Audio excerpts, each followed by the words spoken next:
Muito bem, pessoal, vamos para mais um artigo polêmico, mais um artigo que eu entendo como prejudicial, ruim para a advocacia previdenciária no Código de Processo Civil, que é o artigo da construção das hipóteses do agravo de instrumento no artigo 1015. Realmente um artigo bastante problemático porque ele não resolve o problema da advocacia previdenciária. Muitas questões que deveriam estar naquilo que se chama de números clausos, né, nos números fechados do artigo 1015, simplesmente não estão lá. E isso vai determinar que o advogado previdenciário sempre fica na dúvida sobre o que fazer. Eu agravo ou não agravo? Doutor Rubim, e agora, professor? Agravo ou não agravo dessa decisão aqui do magistrado?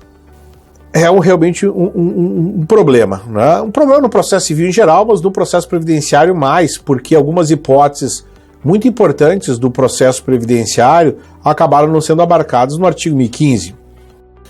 A mais importante que eu entendo é indeferimento de prova, especialmente o indeferimento de prova pericial. O indeferimento de prova pericial no âmbito das aposentadorias especiais, tema que muitos dos colegas que nos estão vendo e ouvindo de todo o Brasil, tem diversos processos assim. Qual o recurso que cabe? Evidentemente que eu preciso de saber previamente se eu estou no procedimento comum ou se eu estou em sede de juizado federal. Porque em sede de juizado nem agravo tem. E aí o problema ainda é mais grave, porque não tendo recurso, eu tenho que infelizmente ficar só com a preliminar lá de recurso nominado, ou mesmo eventualmente dependendo do grau aí de decisão teratológica, eu posso eventualmente trabalhar com a ideia de mandado de segurança. Mas no procedimento comum eu agravo ou não agravo? Se eu não agravar e o tribunal entender que era hipótese de agravo, pode-se entender que houve preclusão da matéria e eu não poder trabalhar depois do tema. Ou, se eu entendo que é grave a matéria, que deve ver a intervenção imediata e agravar, o tribunal entender que não era hipótese de agravo, eu vou ter um procedimento que vai correr sem aquela determinada medida, como a prova pericial que eu entenda fundamental, e eu vou ter um processo que vai por uma sentença que provavelmente vai ser contrária aos meus interesses, e eu vou ter, então, toda uma dificuldade para refazer a sorte daquele processo. Isso tudo porque o artigo 1015, ao trocar a lógica do código anterior, que era a lógica do 522, do código de 73, que era absolutamente aberto e que autorizava, por regra, a interposição de agravo de instrumento contra toda decisão interlocutória gravosa, ele determinou, o artigo 1015, o rol de medidas que cabem a agravo de instrumento. Claro que dentro desse rol, algumas medidas bastante interessantes, né, que realmente se desafiam agravo. O problema é que há outras hipóteses que não estão aí. Indeferimento de prova é uma delas, especialmente pericial, embora esteja no rol, a inversão do ônus da prova. Né? E o sistema do 1015 ainda é mais estranho, para não dizer esdrúxulo, ao estabelecer números cláusulos nos incisos e números apertos no parágrafo único. A partir do momento que execução, toda decisão interlocutória aí sim cabe agravo. Então voltemos por exemplo de prova pericial. Quer dizer então que indeferimento de prova pericial na fase de conhecimento não desafia agravo. Agora, se o indeferimento de perícia acontecer na execução, por exemplo, uma perícia contábil ou atuarial, que muitos colegas aí também possam estar fazendo previdência complementar, previdência privada, e que tem muito esses debates na execução, aí cabimento de perícia desafiaria agravo. Desafia agravo na execução, mas não da ação de conhecimento. Então a perícia é mais importante na execução para a fixação do quantum de beatur do que na execução para a fixação do próprio ano de beatur. Não faz sentido. E causa inúmeros problemas da advocacia previdenciária esse dispositivo. Mal redigido, em cima das hipóteses contempladoras do cabimento do agravo de instrumento. E a gota d'água foi a questão da competência absoluta, não prevista no rol do 1015, e que deu origem ao tema 988 do STJ, que a partir da relatoria da ministra Nancy Andrighi acabou flexibilizando esse rol, entendendo que o rol não seria tão restritivo assim, desde que demonstrada a urgência, a necessidade de uma intervenção imediata, e que essa intervenção não poderia ficar para depois em preliminar de apelação, como regulamenta o próprio sistema processual lá no artigo 1009, parágrafo 1º.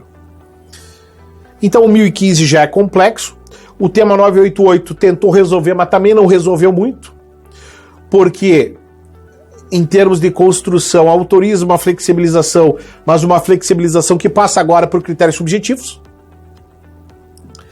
E ainda trabalha uma argumentação de que, para essas hipóteses que não estão no 1015, não haveria o mesmo sistema de preclusão a partir do momento em que a parte poderia deixar para recorrer depois, caso não apresentasse o agravo com relação a esses temas urgentes que poderia agravar não com base no rol do 1015, mas com base no próprio tema 988. Um caos.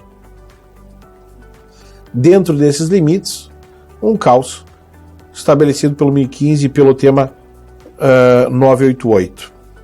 Urgência decorrente da inutilidade do julgamento da questão no recurso da apelação.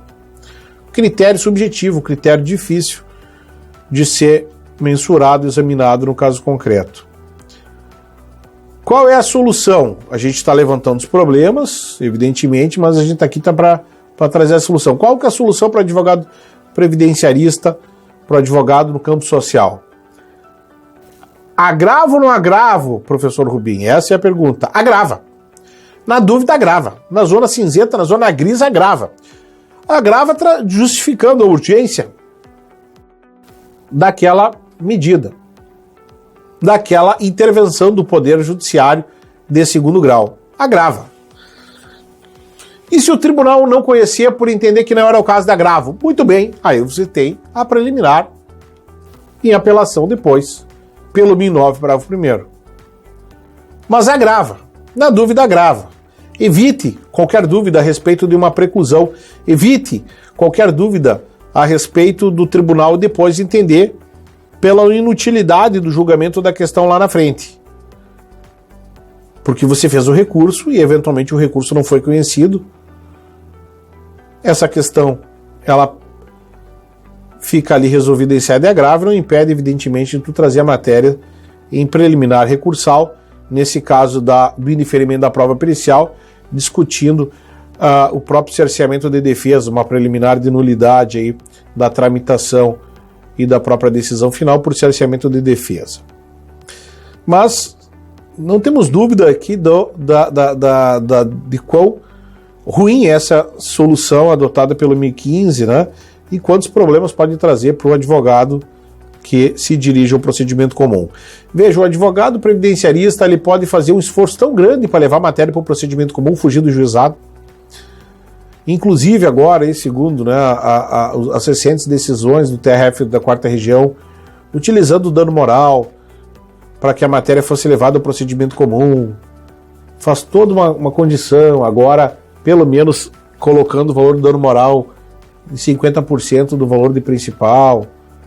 Aí vai para o procedimento comum e pode entrar nessa zona cinzenta de não caber recurso de decisões interlocutórias graves proferidas pelo magistrado. Né? E como há hipótese do agravo, no procedimento comum não há nenhuma chance. E o tema 988 acabou então por pulverizar qualquer chance de cabimento de mandado de segurança dentro do procedimento comum. Ou é agravo, repito, pela articulação do artigo 1015 com o tema 988 do STJ, ou é preliminar de apelação, eventualmente preliminar até de contra-razões de apelação, dependendo de quanto eu ganhar e perder na sentença, a partir do artigo 1009, parágrafo 1º, parte intermediária e parte final. Mandado de segurança não cabe no procedimento comum, porque há alternativas recursais ali estabelecidas dentro dessa ordem. Alguns enunciados do Conselho da Justiça Federal me parece que são importantes e tangenciam, né, essa dificuldade do artigo 1015. O enunciado 72 vai dizer que é admissível a interposição de agravo tanto da decisão que rejeita a inversão do ônus da prova, como para a que a difere. Ou seja, mesmo nas hipóteses tipificadas do artigo 1015, há dúvidas de interpretação sobre o cabimento do agravo. Artigo mal redigido, mal formatado e acabou sendo então mal confeccionado em última análise. E aí, ainda por fim, chama a atenção do enunciado 70, me parece esse sim útil, a advocacia previdenciária, que diz que é agravável o pronunciamento judicial que postergar a análise de pedido de tutela provisória ou condicioná-la a qualquer exigência. Sim, o juiz que não decidiu sobre a tutela provisória. Agora eu tive caso recente que o juiz ele fez um despacho de uma página para discutir se o segurado tinha direito a JG ou não, mas não falou da tutela provisória. Não examinou a tutela provisória. Cabe, eventualmente, até embargos de declaração por omissão, mas entendendo que o juiz ele postergou essa análise ou condicionou qualquer exigência, como no caso, condicionar a exigência, como me pareceu no caso concreto, ao exame da JG para depois examinar a tutela provisória, caberia a interposição de agravo ao tribunal no procedimento comum. É agravável, começa assim o enunciado 70, repito, do Conselho da Justiça Federal. Tenho certeza que esse enunciado em algum momento, você advogado, você estudante interessado no campo social vai poder se valer desse dispositivo. Professores, se tiver no juizado, aí como é que é a decisão que o juiz ele não examinou a liminar, vai examinar só no final? Bom, aí nós temos, para fins de tutela provisória, nós temos uma medida chamada de recurso de medida cautelar, previsto no artigo 4º, tá? Da Lei 10.259, dá uma olhadinha lá, artigo 4º da Lei 10.259 de 2001, recurso de medida cautelar, fazendo as vias de agravo de instrumento para fins de concessão da tutela provisória. Esse, então, é o terceiro grande artigo que a gente vê aqui com dificuldades. Passamos pelo 302, responsabilidade objetiva, 379, permanecer em silêncio e audiência, e agora a construção das hipóteses do 1015, cabimento do agravo de instrumento.